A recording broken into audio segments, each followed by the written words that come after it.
এই যে বন্ধুরা, এবার ফের নতুন ডিজাইন নিয়ে এসেছি। ডিজাইনগুলো কত ফ্যান্সি, কত সুন্দর। এর মধ্যে আমি একটা সেটিং করে দেখাবো। ডিজাইনটা সেটিং করে আমি দেখাচ্ছি।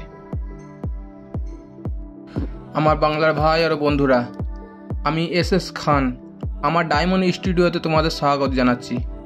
আবার একটা সুন্দর নতুন ডিজাইন দিয়ে কাজ শুরু করেছি। এরমভাবেই নতুন নতুন ডিজাইন দেখার জন্য আমার চ্যানেলটাকে অবশ্যই সাবস্ক্রাইব করে নিও।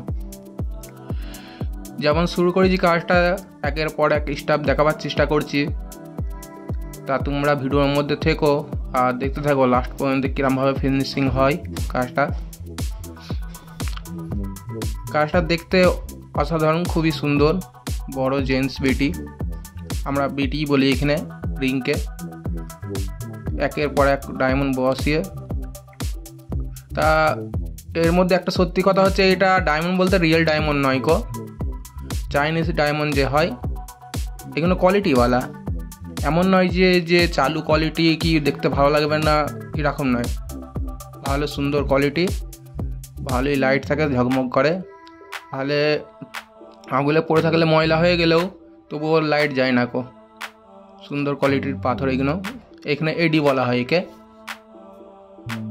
এই যে একের পর এক কাজটা শুরু করছি, সুন্দর করে করার চেষ্টা করি, কারণ এইগুলো সুন্দর করে না করলে পরে এই আংটিগুলোর অনেক কিমত। এখন 916-এর সোনার দাম হিসেবে অনেক কিমত। একটা আংটি কমসে কম 50-60 হাজার টাকা করে পড়ে যায়। তাই এতে যদি পাথরগুলো এডিগুলো ঠিক মতন না বসানো হয়, না সুন্দর মতন ডিজাইন দেখতে লাগে, তা যারা নেবে তারা তো পছন্দ করবে না অত টাকা দিয়ে জিনিসটা। তার জন্য একে ধরে ধরে সুন্দর করে ফিনিশিং করে কাজটা করতে হয়। এই যে যেরকম সাইডে বর্ডারগুলো সিলান করছি, এরমভাবে সিলান করে সুন্দর করে এর উপরে পালিশ হয়ে রোডিয়াম হয়ে খুব সুন্দর হয়ে যায়। তা কোনো ব্যাপারে রোডিয়াম চাই না, এমনি সাদা পাথরের উপরে রেখে দেয়, তবুও চলে, দেখতে খুব ভালো লাগে। যেরকম এই যে হয়ে গেল ফিনিশিং করে একদম সাইডের পাথরগুলো বসলে, এই যে পুরো কমপ্লিট হয়ে গেল। দেখতে কত অপূর্ব লাগছে, অথচ সাইডে ডল হয় সুন্দর করে, এখন করা হয়নি কো, ওটা লাস্ট ফিনিশিংয়ে হয়ে যাবে। তোমাদের এখানে কাজটা দেখে কেমন লাগলো অবশ্যই কমেন্টে জানাবে। কাজটা করতে খুবই টাইম লাগে, তবু আমি যতটা পেরেছি তাড়াতাড়ি দেখাবার চেষ্টা করেছি। তা এতক্ষণ ভিডিওতে থাকার লেগে ধন্যবাদ। এরপরে আবার নতুন ডিজাইন নিয়ে আসবো।